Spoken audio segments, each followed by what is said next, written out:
Hello friend, welcome back to my channel. I hope आप अच्छे होंगे और मैं भी अच्छी हूँ। तो मैं आपके लिए लेकर आई एक न्यू स्वेलो वीडियो। वैसे फुल स्वेलो बनाने की कोशिश करूंगी। चलिए मैं अपना क्रंच स्टार्ट करती हूँ। वीडियो को पूरा वॉच करें, फुल एंजॉय करें।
पर मज़ा आ गया।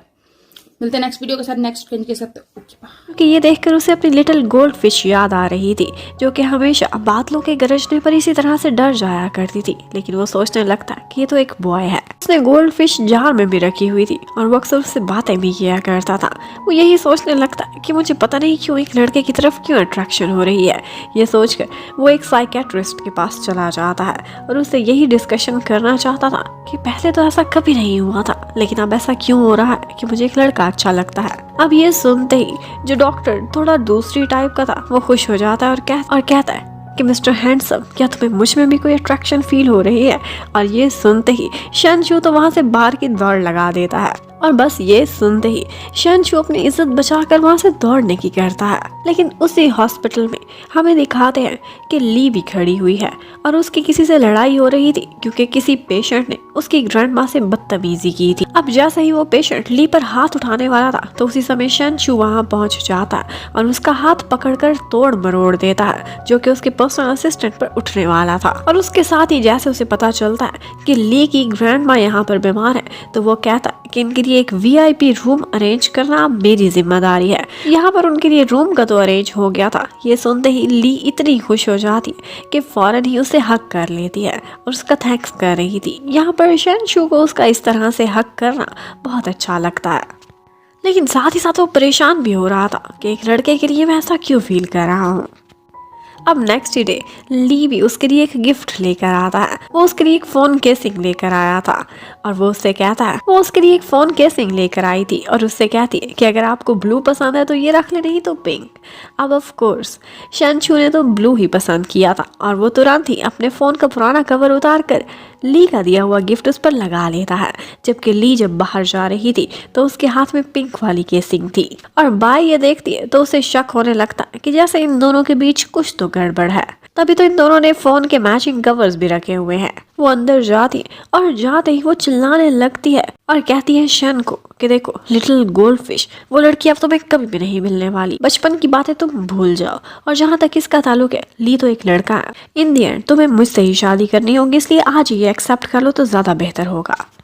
लेकिन ये सुनते ही वो बाय को अपने कमरे से बाहर निकलवा देता है और उसके बाद काफी देर तक अपनी गोल्ड फिश से बातें करता रहता है।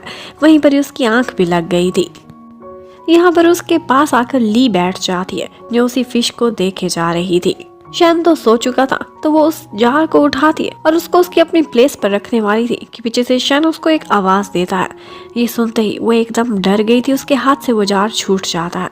वो लिटिल गोल्ड फिश तड़प तड़प कर मरने वाली थी कि तुरंत ही शन वहां पहुंचता और उसे एक और पानी के जार में डालकर उसकी जान बचा लेता है।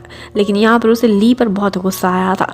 वो चिल्लाता है, डांटता है, उसे कहता है कि आइंदा से मेरी चीजों को हाथ लगाने की कोशिश मत करना और तुम इस लिटिल गोल्ड फिश के सामने कोई भी औकात नहीं रखते हो। अब बेचारी ली को भी यहाँ पर चोट लगी थी, लेकिन शन को उसकी कोई भी परवाह नहीं थी। वो गोल्ड फिश को लेकर बहुत अपसेट हो गया था। उधर हमें ग्रैंड माँ को दिखाते हैं जो कि आज बीमार थी और उनसे मिलने के लिए बाय आई हुई थी। बाय आती है, उनसे बहुत प्यार से बातें करती है, उनकी खिदमतें करती है और उसके बाद जब बाहर निकलती है तो उसका और ही रूप था। वो अपने हैंड्स क्लीन करती है और सोचती है कि पता नहीं कैसे कैसे लोगों को मुझे छूना पड़ रहा है शन से शादी कर। अब यहाँ पर हॉस्पिटल में वो किसी लड़की को देखती है जो कि ली थी और ली को देखते ही वहाँ पर वो हैरान रह जाती है। वो उसका पीछा भी करती है और फिर इन दी एंड उसे पता चल जाता है कि ये तो एक गर्ल है जो कि बॉय का रूप धार कर शन के ऑफिस में काम कर रही है। वो उसका वीक पॉइंट रंगे हाथों पकड़ लेती है और फिर उससे कहती है कि तुम्हारे पास जान बचाने का सिर्फ एक तरीका है और वो ये है कि मैं तुम्हें बहुत सारे पैसे दूंगी। ऑफ कोर्स तुम गरीब हो, तुम्हें पैसों की जरूरत भी है, लेकिन इसके बदले तुम्हें ऑफिस से रिजाइन देना होगा और तुम्हारी जगह मैं पर्सनल असिस्टेंट लगूंगी। और वो उससे ये भी वादा लेती है कि किसी भी सूरत शन को कभी भी ये पता नहीं चलना चाहिए कि तुम एक गर्ल हो। अब बेचारी ली तो अपनी ग्रैंड माँ की वजह से काफी मजबूर थी। उसे पैसों की जरूरत पड़ती रहती। वो इस ऑफर से इनकार नहीं कर पाती और यस कर देती है। और फिर नेक्स्ट ही मॉर्निंग जैसे ही शन ऑफिस में वापस पहुंचता है तो उसे पता चलता है कि उसके पीए ली ने तो रिजाइन कर दिया और उसकी जगह बाय काम करेगी। लेकिन वो बाय को बिल्कुल भी बर्दाश्त नहीं करता और कह देता है कि तुम्हें कभी भी नहीं रखने वाला, क्योंकि मुझे वुमेन के साथ इजी फील नहीं होता। और खुद वो ली के घर के बाहर पहुंच जाता है ये पता करने के लिए कि उसने अचानक रिजाइन क्यों कर दिया है। अब ली फटाफट अपना सारा सामान समेटती है जो कि उसने बिखेरा हुआ था। वो कहीं भी किसी भी एंगल से ये नहीं दिखाना चाहती थी कि थोड़ा सा भी शन को शक हो कि वो एक लड़की है। यहाँ पर शन उसके पास आता है और उससे पूछता है कि तुमने क्यों जॉब छोड़ी। वो कहती है कि मुझे और ज़्यादा अच्छी जॉब की पैसों के साथ ऑफर हुई थी। तो शन थोड़ा सा दुखी हो जाता है और कहता है कि इसका मतलब है कि सारा समय जो तुम मेरे साथ थे सिर्फ पैसों की वजह से थे। ये सुनकर एक दफ़ा ली को शर्मिंदगी होती है, लेकिन उसकी मजबूरी थी। और यहाँ पर उसने सोफे के बीच अपने अंडरगारमेंट्स छुपाए हुए थे जो कि गलती से मिस्टर शनशू के हाथ लग जाते हैं। वो उससे कहने लगता है, अच्छा मैं समझ गया, तुम किसी अमीर लड़की के साथ डेट कर रहे हो, तभी तुमने मेरे ऑफिस से रिजाइन कर दिया क्योंकि तुम गोल्ड डिगर लड़के हो। ये सुनते ही अब ली को एक अच्छा बहाना मिल गया था। वो कहने लगती है, हाँ ऐसा ही है, मैं एक अमीर लड़की के साथ डेट कर रहा हूँ और हाँ आज शाम को हमने शॉपिंग के लिए भी जाना है। वो उसे एक मार्केट का नाम भी ले देता है। अब ये सुनने के बाद शनशू को काफी गुस्सा आता है और वो सोचता है कि मैं इतना बड़ा बॉस होकर उसके घर तक गया और वो आगे इस तरह की बातें कर रहा है। लेकिन वो बेचारा क्या करता, सारा दिन ऑफिस में जहाँ जाता था जिसको भी देखता था हर इंसान में उसे सिर्फ और सिर्फ एक ही शक्ल नजर आती थी और वो थी उसके पुराने पर्सनल असिस्टेंट ली की शक्ल। वो हैरान हो जाता है कि मुझे हर जगह वही क्यों दिख रहा है। इतने में शाम को ग्रैंड माँ ने उसे डिनर पर बुलाया हुआ था जहाँ बाय भी साथ थी। बाय ने बहुत मजे मजे के खाने बनाए हुए थे ग्रैंड माँ का दिल जीतने के लिए। लेकिन यहाँ पर जैसे ही शनशू एक खाना टेस्ट करता तो वो फौरन ही उस रेस्टोरेंट का नाम भी बता देता है कि जहाँ से उसने टेक अवे लिया है। इतने में वो न्यूज़ देखता है तो उसे पता चलता है कि उसी मार्केट के करीब एक एक्सीडेंट हुआ है और जिस लड़के की वहाँ पर डेथ हुई है उसकी एज और उसका हुलिया बिल्कुल ली जैसा है। ये सुनते ही वो परेशान हो जाता है और दौड़कर वहाँ पहुँचता है। वो बहुत सैड था और उसकी नजरें सिर्फ और सिर्फ ली को तलाश कर रही थी। वहाँ से एक डेड बॉडी जा रही थी जिसने वही स्नीकर्स पहने हुए थे जो कि शन ने ली को दिलाए थे। लेकिन उसी समय वहाँ पर पीछे ली भी खड़ी हुई थी। शनशू मुड़कर देखता है तो उसे ठीक ठाक देखकर वो उसे तुरंत ही हक कर लेता है और कहने लगता है कि पता है मैं कितना परेशान हो गया था, मुझे लगा कि ये कार एक्सीडेंट तुम्हारा हुआ है। लेकिन ली आगे से कहने लगती है कि कैसे होगा, मेरे पास तो कोई कार ही नहीं तो एक्सीडेंट क्या होना। लेकिन उसकी बातों पर शन का कोई ध्यान नहीं था। वो कहता कि मैं बहुत खुश हूँ कि तुम एक लड़का हो, अगर लड़की होते तो मैं तुम्हें अपने क्लोज ना रख पाता। अब उसके बाद वो एक दिन एक स्पोर्ट्स कार की टेस्ट ड्राइव भी लेता है और कहता है ली को कि तुम ही ड्राइव करोगे। वो जब ड्राइव कर लेती है तो कहता है कि ये कार मैं तुम्हें देता हूँ, ये हमारी कंपनी की तरफ से तुम्हारे लिए एक इंसेंटिव है। ये सुनते ही ली काफी हैरान हो जाती है। अब उसके थोड़ी देर बाद शन उससे पूछने लगता है कि तुम्हारी बर्थडे क्या है, कब आती है। लेकिन आगे से ली कहती है कि मुझे क्या पता होगा, मैंने आज तक नहीं बनाई, बस डॉक्यूमेंट्स में कोई लिखी हुई है, वरना मेरी ग्रैंड माँ ने मुझे एक कचरे के ढेर से उठाया था और उससे पहले कि मुझे कोई यादें नहीं है, पता नहीं मैं कहाँ से वहाँ पहुँची थी। लेकिन मैं बहुत जख्मी हालत में थी, उन्होंने मुझे रेस्क्यू किया था। बस वो इतना बताती है कि उस दिन रेनबो निकली हुई थी जिस दिन तुम मुझे मिली थी। ये सुनते ही शन कहने लगता है कि ठीक है, फिर जिस दिन भी अब रेनबो निकलेगी उसी दिन मैं तुम्हारी बर्थडे मनाने के लिए आऊँगा। अब एक दिन वो देखता है तो आसमान पर रेनबो निकली हुई थी। वो बहुत खुश हो जाता है कि आज वो ली की बर्थडे मनाएगा। लेकिन इत्तेफाक से उसी दिन बाय की भी बर्थडे थी और वो अपनी बर्थडे पार्टी पर शन को भी इन्वाइट करती है, लेकिन वो मना कर देता है कि आज मैं बहुत बिजी हूँ और खुद वो ली के पास जाता है, उसे फ्लावर्स गिफ्ट करता है। ये देखकर ली हैरान हो जाती है कि तुम एक लड़के को क्यों फ्लावर दे रहे हो। लेकिन शन का कहना था कि ये लिली फ्लावर्स हैं जो कि दोस्ती को डिपिक्ट करते हैं। और फिर वो उसे अपने साथ एक रेस्टोरेंट में भी लेकर जाता है और उसे एक रिंग भी पहनाता है। कहता है कि ये ब्रदर्स रिंग है और हम दोनों ये रिंग पहनेंगे। ये सारा कुछ होते हुए ली को बहुत स्पेशल लग रहा था। लेकिन शन उसे कहता है कि पता है मैं बहुत खुश हूँ, तुम मेरे बेस्ट ब्रदर हो, तुम लड़का हो ये बहुत अच्छी बात है, वरना अगर तुम गर्ल होते तो मैं तुम्हें इस तरह से अपना बेस्ट फ्रेंड ना बना सकता, क्योंकि मेरी गोल्ड फिश मेरा फर्स्ट लव वो कभी बर्दाश्त ना करती कि एक लड़की को मैं इतना क्लोज रखता हूँ, इसलिए हम हमेशा बेस्ट ब्रदर्स बनकर रहेंगे। इतने में शन को कॉल आती है कि ग्रैंड माँ की तबीयत बहुत खराब हो गई है। वो वहाँ से उठकर फौरन ही भाग जाता है। वो जाता है तो ग्रैंड माँ उससे बहुत इमोशनल बातें करती हैं और उससे कहती है कि मेरी लास्ट विश ही समझो, लेकिन आज बाय के साथ बर्थडे तुम मनाने के लिए जाओगे। अब वो इतना कह रही थी तो ऑफ कोर्स शन को मानना पड़ता है। जबकि उधर टिंग उसी रेस्टोरेंट में ली को देखता है तो उसके पास आकर बैठ जाता है। वो उससे कहने लगता है कि बेशक सारी दुनिया ना जानती हो, लेकिन तुम मेरे सामने ये नहीं छुपा सकती, तुम एक गर्ल हो। और ये बात मुझे पहले दिन ही पता चल गई थी।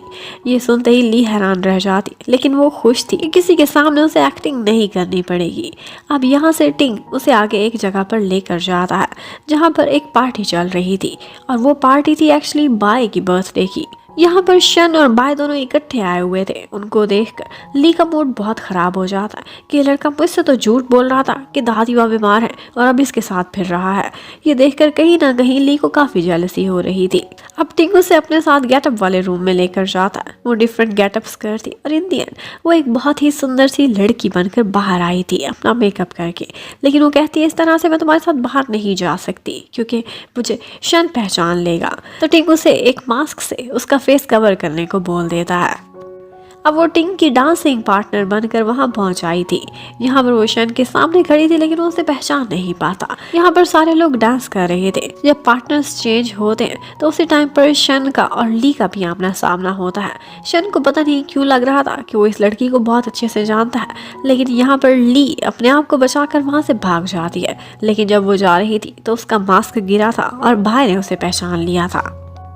अब बाय ने एक वेटर को पैसे दिए थे कि ली को ये ड्रिंक पिलाए और इस तरह से उसे मिसयूज करने की कोशिश करे। लेकिन उसकी ये सारी की सारी प्लानिंग पास खड़े टिंग ने सुन ली थी कि वो किसी लड़के को पैसे दे रही है ताकि वो ली के कैरेक्टर पर एक दाग लगा सके, और ये बात वो कभी बर्दाश्त नहीं कर सकता था। वो ऐसा करता है कि ड्रिंक चेंज कर लेता है और जो ली की ड्रिंक थी अब वो बाय पी लेती है। अब उस पार्टी से जाने से पहले ली को अचानक से याद आता है कि वो अपना कुछ भूल गई है। वो अपना बैग लेने के लिए ऊपर आती है, लेकिन उसी टाइम पर हमें पता चलता है कि शन की ड्रिंक में किसी ने ड्रग मिला दी थी और वो उस वक्त बहुत हॉट होता है। वो जाकर एक टब में भी बैठ जाता है। यहाँ पर ली उसे इस हालत में नहीं देख सकती थी। वो उसकी हेल्प करने लगती है। उसका मास्क भी उतर जाता है। ये देखकर शन को ऐसा लगा था कि ड्रंक होने की वजह से उसे पता नहीं क्या क्या दिख रहा है। उसे हेलुसिनेशंस हो रही हैं और हर जगह ली की फीमेल शक्ल दिखाई दे रही है। लेकिन ली उसे काम डाउन करने के लिए उसे किस कर लेती है। अब वो भी उसे किस बैक करता है और सोचता है कि एक सपना ही सही, लेकिन मैं ली के साथ टाइम बिता रहा हूँ। और फिर उसके बाद हमें नेक्स्ट मॉर्निंग का सीन दिखाते हैं। ली जैसे ही देखती है कि उसने एक गलती कर ली है, वो सोचती है कि सिर्फ और सिर्फ शन को काम डाउन करने के लिए किया है, और उसके बाद वो वहाँ से भाग नहीं करती है। लेकिन जब वो जा रही थी तो उसकी बैक पर गोल्ड फिश का स्कार शन ने देख लिया था। वो दीवाना होकर अपनी लिटिल गोल्ड फिश को तलाश करते हुए वहाँ से भागने लगता है, लेकिन ली छुप गई थी। जबकि उसी टाइम पर हमें बाय को दिखाते हैं जिसने हॉट होने वाली ड्रिंक पी ली थी, और उसके बाद वो उसी लड़के के साथ नाइट स्पेंड कर चुकी थी जिसे उसने पैसे दिए थे ली के लिए। उस पर बहुत चिल्लाती और उसके बाद जाकर होटल की मैनेजमेंट से मिलती है। सिक्योरिटी के पास जाकर वो सीसीटीवी फुटेज में से अपनी सारी अपीयरेंस डिलीट कराना चाहती थी, लेकिन यहीं पर ही वो कुछ देख लेती है, और वो ये था कि शन ने भी कल होटल के कमरे में किसी के साथ टाइम बिताया है, और वो कोई और नहीं बल्कि ली ही थी। शन भी सारी फुटेज चेक कराना चाहता था, लेकिन उसे कुछ भी नहीं मिलता क्योंकि सारा रिकॉर्ड पहले ही बाय ने वहां से डिलीट करा दिया था। अब वो कुछ ऐसी चाल चलती है कि जिसकी वजह से शन की सेक्रेटरी को ऐसा लगता है कि लिटिल गोल्ड फिश कोई और नहीं बल्कि बाय ही है। वो उसे कहता है कि वो लड़की तो इतने सालों से आपके इर्द गिर्द ही थी, बस आपको नजर नहीं आई थी। वो ये सुनकर खुश होता है, लेकिन जब देखता है कि वो बाय है तो हैरान रह जाता है। उसने वही टैटू अपनी स्किन पर बनवा लिया था और वो परमानेंट था। शन उससे बार बार ये क्वेश्चन करता है कि अगर तुम ही मेरी लिटिल गोल्ड फिश थी तो तुमने ये सब छुपाया क्यों, मुझे पहले क्यों नहीं बताया। लेकिन वो आगे से इमोशनल बातें करने लगती है और उससे कहने लगती है कि बचपन में तुमने मुझसे 1 साल बाद वापस लौटने का वादा किया था, तुम आए नहीं थे, जिसकी वजह से मैं बहुत हर्ट हो गई थी। तुमसे मेरी सारी बुरी यादें जुड़ी हुई थी, तभी तो मैंने कभी भी उस प्यार को लेकर तुम्हें नहीं चाहा, बल्कि मैं तुम्हारे अब की पर्सनैलिटी से प्यार करती, और मैं ये भी नहीं चाहती थी कि तुम बचपन की वजह से मुझसे प्यार कर। अब मुझे तुम्हारे सामने आना पड़ रहा है, और वो इस वजह से क्योंकि होटल में उस रात हमारे बीच जो हो गया, उसके बाद आई थिंक हमें शादी कर लेनी चाहिए, यही बेहतर होगा। इसीलिए मैं सारी सच्चाई लेकर तुम्हारे सामने खड़ी हुई हूँ। ये सुनते ही शन हैरान रह जाता है और उसे लगता है कि उस रात जिस लिटिल गोल्ड फिश के साथ उसने टाइम बिताया था वो कोई और नहीं बल्कि बाय ही थी। ये सुनते ही उसका दिल बिल्कुल बुझ जाता है, लेकिन वो कहने लगता है कि ठीक है, मैं एक मैन हूँ और जो भी तुम्हारे साथ हो मैं उसकी रिस्पॉन्सिबिलिटी लूंगा। अब वो बाय के जाल में फंस चुका था, और उसी टाइम पर हमें ये भी दिखाते हैं कि बाय किसी बूढ़े आदमी से मिलने के लिए जाती है। वो उसे काफ़ी सारे पैसे भी देती है। एक्चुअली ये उसकी एक एक्चुअली उसकी रियल आइडेंटिटी कुछ और थी। वो बूढ़ा आदमी कोई और नहीं बल्कि उसका रियल फादर था, जो कि उस ऑर्फनेज का डायरेक्टर था, वहाँ काम करता था जहाँ पर लिटिल गोल्डफिश रहती थी। और जैसे ही उसने देखा था एक बहुत अमीर फैमिली लिटिल गोल्डफिश को अडॉप्ट करने वाली है, तो उसने उसकी आइडेंटिटी चुरा ली थी और लिटिल गोल्डफिश को रास्ते से हटाने के लिए उन्होंने किसी को पैसे दिए थे। लेकिन उसे ये नहीं पता था कि लिटिल गोल्डफिश असल में मरी नहीं थी। और बस तभी से लिटिल गोल्डफिश की जगह वो खुद ही एक अमीर फैमिली की तरफ अडॉप्ट कर ली गई थी और अब वो बहुत रिच फैमिली में उनका बिजनेस संभालती थी और अपने रियल बायोलॉजिकल डैड को वो हर महीने पैसे भी दिया करती थी। जबकि उधर ली काफ़ी परेशान बैठी हुई थी। उसे लगता था कि जो कुछ हो गया है उसके बाद उसे सच्चाई शन को बता देनी चाहिए कि वो एक लड़की है। वो हिम्मत करती है और उसके घर जाती है सब कुछ उसे सच बताने के लिए, लेकिन वो कुछ भी बोलती उससे पहले ही वहाँ पर बाय आकर खड़ी हो जाती है और उसके सर पर एक बम फोड़ती है, ये बताकर कि मैं और शन बहुत जल्दी शादी करने वाले हैं क्योंकि मैं ही उसकी बचपन की लवर हूँ। ली हैरान थी कि इतने सालों से इसे अपने बचपन की लवर की तलाश थी, लेकिन शन आज उदास क्यों दिख रहा है। लेकिन फिर भी वो उन दोनों को कंग्रेचुलेशंस कहती है और ये सच नहीं बताती कि वो एक लड़की है, क्योंकि वो कबाब में हड्डी नहीं बनना चाहती थी। इतने में ग्रैंड माँ भी वहाँ पहुँच जाती है और वो ली को ऑर्डर करती है कि मैंने सुना है कि तुम मेरे शन के बेस्ट ब्रदर बने हुए हो, तो अब शादी के मौके पर सारे अरेंजमेंट्स में तुम बराबर का हिस्सा भी लोगे। इसलिए जाओ और इनको शॉपिंग कराने में और इनके वेन्यू सेट करने में हर चीज़ की रिस्पॉन्सिबिलिटी अब तुम पर ही है। अब जब भी वो शॉपिंग पर जाते थे तो पर्सनल असिस्टेंट उनके साथ ही होता था और यहाँ पर बाय हमेशा जानबूझकर शन के क्लोज होने की कोशिश करती थी ताकि वो ली को जेलस करा सके। और वाकई ली काफ़ी जेलस होती थी, लेकिन वो क्या कहती उन दोनों की शादी जो होने वाली थी। यहाँ पर वो एक शॉप के बाहर बैठा हुआ था कि वहीं पर वो देखता है कि ली एक डिज़ाइनर ड्रेस को बहुत प्यार से देख रही है और वो वेडिंग ड्रेस लगता था कि ली को पसंद आ गया है। ये बात शन ने भी नोटिस की थी। अब उसके बाद वो लोग एक ऑक्शन पर जाते हैं जहाँ पर एक रेयर डायमंड था और उस डायमंड को खरीदने के लिए हर कोई बोली लगा रहा था। यहाँ पर बाय चाहती थी कि ये डायमंड उसके लिए शन खरीदे, लेकिन टिंग भी वहाँ पर मौजूद था और टिंग चाहता था कि वो ये डायमंड खरीदे ली के लिए। और टिंग बहुत ज़्यादा पैसों की बोली लगा देता है। उसे समझाने के लिए उसके पास जाकर ली बैठती है और उससे कहती है कि ये सब छोड़ो, लेकिन वो बहुत महंगे पैसे देकर उस डायमंड को खरीद लेता है। जैसे ही वो रिंग उसके सामने आती है तो तुरंत ही ली के हाथ में पहना देता है और साथ ही साथ उसको एक किस भी करता है। ये सारा कुछ देखने के बाद शन के तो होश ही उड़ गए थे। वो बाहर आता है और जैसे ही ली और टिंग को इकट्ठे देखता है तो उन पर गुस्सा करने लगता है और कहने लगता है कि ये सब क्या चल रहा है, तुम लोगों को अपने इमेज की भी परवाह नहीं, ये क्या हरकत है, तुम दोनों बॉयज हो और ये सब इम्पॉसिबल है। लेकिन ली ये कहती हुई वहां से निकल जाती है कि तुम्हें क्या परवाह, मैं तुम्हारी लगती ही क्या हूँ, सिर्फ मेरे बॉस होने की वजह से तो मेरी पर्सनल लाइफ में इंटरफेयर नहीं कर सकते। ये कहती हुई वो वहाँ से चली जाती है, लेकिन वो बहुत ज़्यादा ड्रिंक कर रही थी। टिंग को वो बताती है कि वो इतना प्रिटेंड करती है कि जब वो सैड हो तो वो अपनी सैडनेस भी किसी को नहीं दिखाती और जब खुश हो तो अपनी खुशी को भी उसे छुपाना पड़ता है। उसे लग रहा था कि उसकी पूरी लाइफ एक नाटक बन चुकी है। ये सुनने के बाद टिंग को उस पर काफ़ी रहम आता है।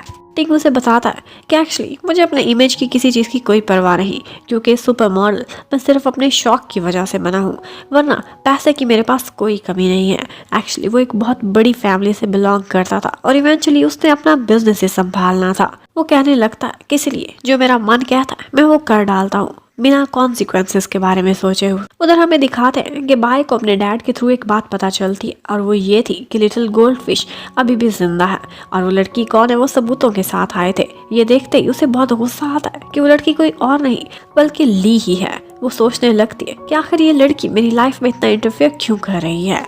एक दिन थंडर स्टॉर्म होता है और शन को लगा था कि मेरी लिटिल गोल्डफिश बहुत ज़्यादा डर जाएगी, लेकिन यहाँ पर बाय कहने लगती है कि बचपन में वो डरती होगी लेकिन अब मैं बिल्कुल भी नहीं डरती। लेकिन ये सुनते ही शन को किसी की याद आने लगती है और वो कोई और नहीं बल्कि ली ही थी। वो सोचने लगता है कि वो बहुत ज़्यादा डर गया होगा मेरा बेस्ट ब्रदर, लेकिन वो जैसे ही उसके फ्लैट पर पहुँचता है तो हमें पता चलता है कि वहाँ पर बाय के रियल डैड पहुँचे हुए हैं। उसे ख़त्म करने के लिए बाय ने उनको पैसे दिए थे।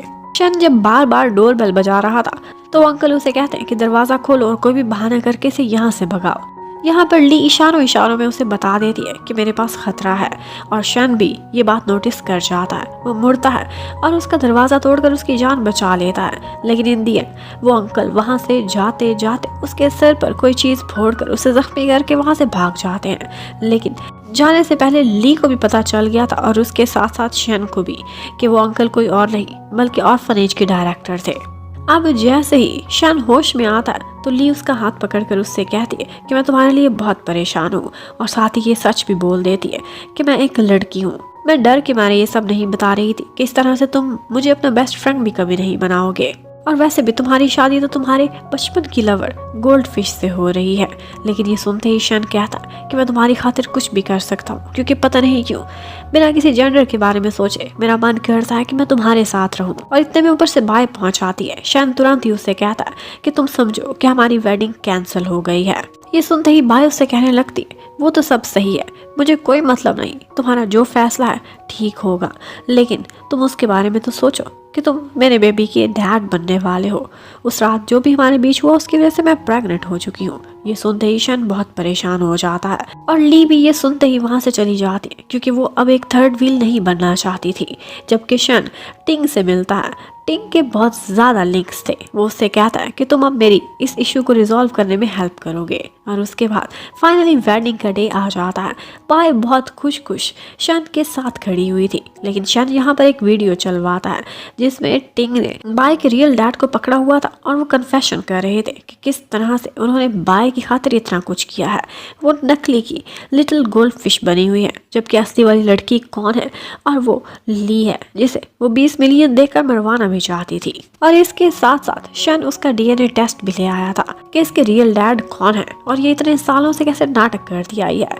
और फिर उसके बाद वहाँ पर अपीयरेंस होती है उसकी रियल वाली ब्राइड की, जो कि कोई और नहीं बल्कि ली थी। ली को भी वो सारा कुछ याद आ चुका था और वो भी अपने बचपन के लवर शन से अब शादी करने के लिए रेडी खड़ी हुई थी। और फिर फाइनली उन दोनों की वेडिंग हो जाती है और इसके साथ ही हमारी इस कहानी की हैप्पी एंडिंग भी। Thank you for watching, stay connected, bye bye.